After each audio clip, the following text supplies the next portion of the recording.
अस्सलामुअलैकुम, मेरा नाम है आयशा नवाजिश और आप देख रहे हैं हमारा channel Excel study centre. Students, आज के इस वीडियो में हम 9th और 10th क्लास के पाक स्टडीज़ की कंप्लीट पेपर प्रेजेंटेशन को डिस्कस करेंगे। लेकिन अगर उससे पहले आपने हमारे चैनल को सब्सक्राइब नहीं किया तो सबसे पहले हमारे चैनल एक्सेल स्टडी सेंटर को लाइक करें, सब्सक्राइब करें और बेल आइकन को प्रेस करें ताकि सारे मैसेजेस और नोटिफिकेशन आपको टाइम पर मिलते रहें। जी तो स्टूडेंट्स, पाक स्टडीज़ के पेपर प्रेजेंटेशन डिस्कस करने से पहले हम मार्जिन लाइंस के बारे में बात कर लेते हैं, जो कि आपने राइट साइड पे ब्रॉड ड्रॉ करनी है और लेफ्ट साइड पे नैरो ड्रॉ करनी है। और उसके बाद हेडिंग्स के लिए मैं आपको मार्कर्स बता देती हूँ। आपको जो सब हेडिंग्स हैं उसके लिए 604 मार्कर चाहिए, मेन हेडिंग्स के लिए 605 मार्कर, और जो आपने अंडरलाइनिंग करनी है वो 605 डबल कटेड मार्कर से करनी है। जी तो स्टूडेंट्स, इसमें सबसे पहले अगर मैं हेडिंग की बात करूं, हमारी फर्स्ट हेडिंग होती है इंशाई तर्ज और उसके बाद है हिस्सा दोम। ये सारी हेडिंग्स हमारी मेन हेडिंग्स हैं। इनको हम 605 मार्कर से लिखने के बाद 605 डबल कटेड मार्कर से अंडरलाइन करेंगे। जब आपने सारा अपनी हेडर प्रिपेयर कर लिया, सवाल नंबर 2 भी लिख लिया, उसके बाद आपने जो हमारा फर्स्ट सवाल नंबर 2 होता है सब्जेक्टिव टाइप पेपर में, वो होते हैं मुख्तसर सवालात के जवाबात दें।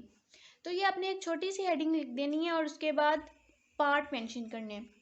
स्टूडेंट्स, इस बात का ध्यान रखना है कि आप जो क्वेश्चन अटेम्प्ट कर रहे हैं, जो भी पार्ट अटेम्प्ट कर रहे हैं, उसका जो पार्ट नंबर आप मेंशन करते हैं वो बिल्कुल ठीक हो। क्योंकि अगर पार्ट में जो है, जो क्वेश्चन नंबर है आपका वही रॉन्ग हो जाएगा तो सारा क्वेश्चन नीचे आपका रॉन्ग हो जाएगा, इसलिए इसको बहुत ध्यान से मेंशन करना है। उसके बाद आपने पूरा क्वेश्चन नहीं लिखना, सिर्फ एक मेन हेडिंग देनी है। पाक स्टडीज़ के पेपर में भी पूरा क्वेश्चन नहीं लिखना, एक मेन हेडिंग देनी है। उसके बाद अगर आपके पास सब हेडिंग्स हैं तो वो भी ज़रूर दें। सब हेडिंग्स जैसे कि मैंने ये दी हुई हैं, 2 सब हेडिंग्स हैं, 2 पॉइंट्स हैं, तो मैंने दोनों की अलग अलग हेडिंग्स बना ली हैं।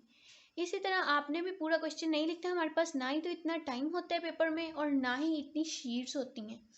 पाक स्टडीज़ का पेपर थोड़ा लेंथी होता है, तो इसीलिए आपने सारा क्वेश्चन नहीं लिखना है, हेडिंग देनी है और इस सारी हेडिंग्स को 605 डबल कटेड मार्कर से अंडरलाइन कर लेना है। और शॉर्ट क्वेश्चन जब आप एक पार्ट अटेम्प्ट कर लेंगे, शॉर्ट एंडिंग लाइन ड्रॉ करनी है। और इसी तरह नेक्स्ट क्वेश्चन पे चलते हैं हम अपने। ये सर स्टूडेंट्स, क्वेश्चन नंबर 2 में भी मैंने क्वेश्चन लिखने के बजाय, पार्ट नंबर 2 में भी मैंने क्वेश्चन लिखने के बजाय एक मेन हेडिंग दी है और उसके बाद मैंने 2 पॉइंट्स लिख लिए हैं। अगर आपके पास पॉइंट्स ऐसे हैं जिनकी हेडिंग्स नहीं बन सकती तो ज़रूरी नहीं है कि आप रॉन्ग हेडिंग्स बनाएं, तो उनको आप सिर्फ पॉइंट्स की फॉर्म में भी लिख सकते हैं। लेकिन अगर हेडिंग्स बन सकती हैं तो आप कोशिश करें कि हेडिंग्स बना लें।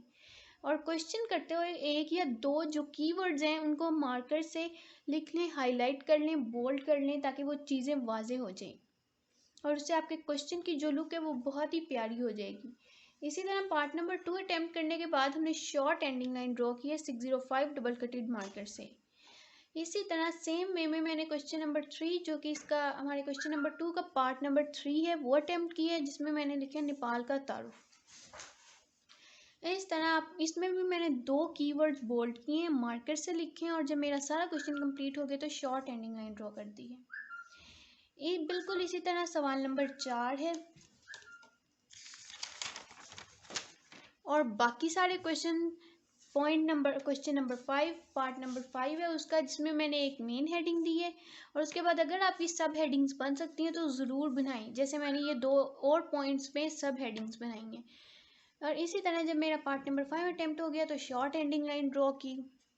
फिर आगे पार्ट नंबर 6 भी हमने सेम वे में करना है, क्वेश्चन नहीं लिखना, सिर्फ मेन हेडिंग दी है और उसके बाद जो भी उसकी सब हेडिंग्स बन सकती हैं तो बनाएं, अगर नहीं बन सकती तो रॉन्ग हेडिंग्स नहीं लिखनी। जब मेरा क्वेश्चन नंबर 2 है जो वो कंप्लीट अटैम्प्ट हो गया, उसमें हमारे पास टोटल हमने 6 क्वेश्चन अटैम्प्ट करने होते हैं और वो अटैम्प्ट करने के बाद जब आपका सारा क्वेश्चन कंप्लीट हो जाएगा, फुल एंडिंग लाइन ड्रॉ कर देनी है। अब नेक्स्ट है क्वेश्चन नंबर 3। सवाल नंबर 3 वो भी मुख्तसर सवालात के जवाबात हैं, तो उसमें भी जैसे कि मैंने पहले आपको पेपर पैटर्न शॉर्ट क्वेश्चंस के बारे में पैटर्न बताया है, उसी तरह आपने इन सारे क्वेश्चन नंबर 3 के क्वेश्चंस हैं जो इन सारों को सॉल्व करना है, जिसके 1 पार्ट है खुशहाल खां खटक, और इसके बारे में सारे आंसर लिखने के बाद एक जो भी कीवर्ड है वो बोल्ड किए, मार्कर से लिखे और एंड पे शॉर्ट एंडिंग लाइन। ये सारा उसका पार्ट नंबर 2, 3, 4 सेम वे में की है। हर पार्ट के बाद शॉर्ट एंडिंग लाइन ड्रॉ करनी है। और ये पार्ट नंबर 5 और 6 है। जब ये भी सारा कंप्लीट हो जाएगा तो फुल एंडिंग लाइन। अब मेरा क्वेश्चन नंबर 3 कंप्लीट हो गया तो मैंने फुल एंडिंग लाइन ड्रॉ कर दी है।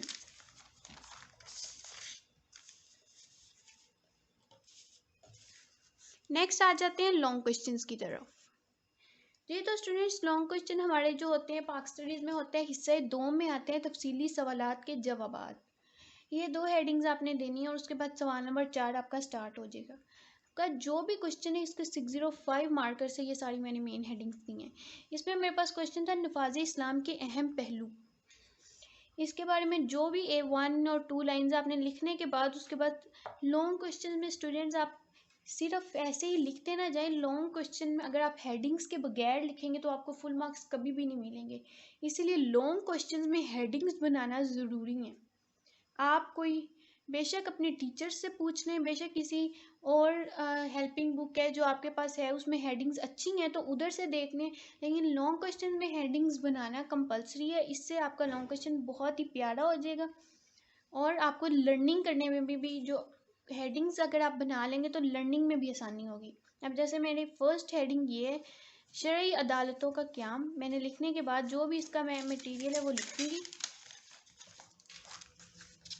इसी तरह ये आगे इसकी सारी सब हेडिंग्स हैं जो कि मैंने 604 मार्कर से लिखी हैं और 605 डबल कटेड मार्कर से अंडरलाइन की हैं। सेम वे ये इसके नेक्स्ट पार्ट्स हैं, नेक्स्ट हेडिंग्स हैं, सब हेडिंग्स हैं, ये सारी उसी नफाज इस्लाम के अहम पहलुओं की ये अटेम्प्ट करने। और फिर एंडिंग में भी मैंने ये 2 पॉइंट उसी तरह लिखे हैं। और जब मेरा सारा क्वेश्चन नंबर 4 अटेम्प्ट हो गया तो फुल एंडिंग लाइन। स्टूडेंट, इसमें मैंने जितने भी पॉइंट्स लिखे हैं इसमें जब मैं अपना जो भी मेरे पास मटेरियल है, जो भी मेरे पास मवाद है, जब मैं वो लिखूंगी तो इसमें इन हर हेडिंग के नीचे 1 वर्ड बोल्ड करना है जो कि उस हेडिंग का सबसे इम्पोर्टेंट वर्ड है, कीवर्ड है, उसको मार्कर से लिखना है। और नेक्स्ट है सवाल नंबर 5। सवाल नंबर 5 में आपने जैसे पाकिस्तान की खारजा पॉलिसी की मकसद है उनकी हेडिंग्स देनी है। अब मैंने जब मेन हेडिंग दे ली है तो मेरे पास जो भी थोड़ा सा स्टार्टिंग में हम लिखते हैं वो लिखने के बाद नेक्स्ट सेम वे में मैंने इसकी सब हेडिंग्स दी हैं। अब इसकी मेरे पास यूँ थी कि सारी एक ही जैसी सब हेडिंग्स नहीं है बल्कि हर एक की एक मेन हेडिंग है हर पोर्शन की और उसके बाद उसकी आगे सब हेडिंग्स हैं। तो इसको मैंने 605 मार्कर से लिखा है और 605 डबल कटेड मार्कर से अंडरलाइन की है। और जब ये मैंने मेन हेडिंग अपनी इस क्वेश्चन की अंडरलाइन कर ली है तो मैंने अगेन फिर इसकी जो सब हेडिंग है वो 604 मार्कर से लिखे और 605 डबल कटेड मार्कर से इन सारों को अंडरलाइन किया। इसी तरह मेरी ये सेकंड जो है मेन हेडिंग है और इसकी आगे ये सारी सब हेडिंग्स हैं। इनकी सब हेडिंग्स में भी आपने 1 वर्ड बोल्ड करने हैं। अब आगे इक्तिसादी तरक्की है, ये मेरी मेन हेडिंग थी और इसकी आगे सब हेडिंग्स हैं। इस तरह सकाफती तरक्की और ये आगे इसकी सब हेडिंग्स हैं और इन सारों को मैंने 605 डबल कटेड मार्कर से अंडरलाइन की है। स्टूडेंट्स, आपने पाक स्टडीज़ के जो लॉन्ग क्वेश्चंस उनमें हेडिंग्स कंपलसरी बनानी है। जैसे कि पिछले क्वेश्चन में मेरी सारी सब हेडिंग्स ऑर्डर वाइज थी, इसमें हर सब हेडिंग के ऊपर भी एक मेन हेडिंग है। तो ये डिपेंड करता है कि आप किस तरह हेडिंग्स बनाते हैं, अपने पेपर को किस तरह मैनेज करते हैं टाइम के लिहाज से। और कोशिश करें कि जो आपकी पेपर की प्रेजेंटेशन है वो आप साथ साथ कर लें। अगर कोई रह गया एंड पे जो 5 मिनट्स रिव्यू के लिए होते हैं उसमें उसे कंप्लीट कर लें, क्योंकि बोर्ड के एग्ज़ाम्स में पेपर प्रेजेंटेशन बहुत ज़्यादा मैटर करती है और इससे बहुत ज़्यादा मार्क्स आपके, या अगर पेपर प्रेजेंटेशन बहुत ही अच्छी है तो आपको 100% मार्क्स मिलने के फुल चांसेस हैं। और जब अब हम आते हैं वापस अपने पेपर की तरफ। सारा जब पेपर कंप्लीट हो गया तो मैंने फुल एंडिंग लाइन ड्रॉ कर दी है। अगर आपके पास कोई एक्स्ट्रा शीट्स हैं तो उनको कट कर दें मार्कर से। जी तो स्टूडेंट्स, ये थी हमारी आज की वीडियो। उम्मीद करती हूँ कि आपको ये वीडियो पसंद आई होगी। शुक्रिया। अल्लाह हाफिज़।